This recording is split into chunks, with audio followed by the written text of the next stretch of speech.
तो हेलो दोस्तों, आप लोगों का फिर से स्वागत है एक इंपोर्टेंट प्रश्न के साथ। और ये प्रश्न मॉडल पेपर में कई बार पूछा हुआ है और ऐसा जरूर आप लोगों को पेपर में देखने के लिए मिलेगा। मैं तो ये नहीं कहूंगा कि यही देगा, लेकिन ऐसा पक्का है कि आप लोगों को देखने को पेपर में मिलेगा। तो देखिए, इस सवाल में कहा यदि ए वेक्टर और बी वेक्टर का मान दे दिया और हमसे पूछा है कि ए वेक्टर डॉट बी वेक्टर का मान क्या होगा, इन चारों में से किसके बराबर होगा। तो देखिए, बहुत ही आसान तरीके से हल करेंगे। पहले जो दिया है उसको हम लिख लेते हैं।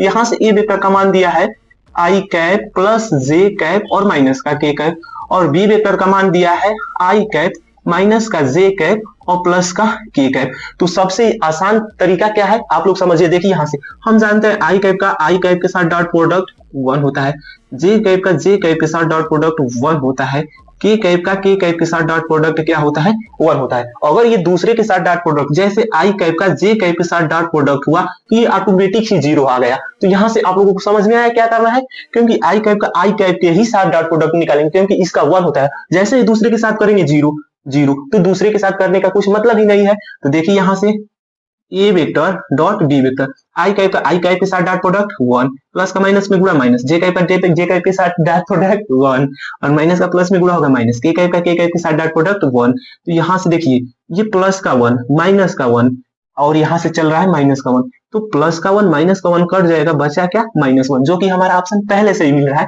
यही करेक्ट हो जाएगा। तो अगर आप लोगों को ये प्रश्न अच्छा लगा हो तो वीडियो को लाइक और चैनल को सब्सक्राइब जरूर कीजिएगा।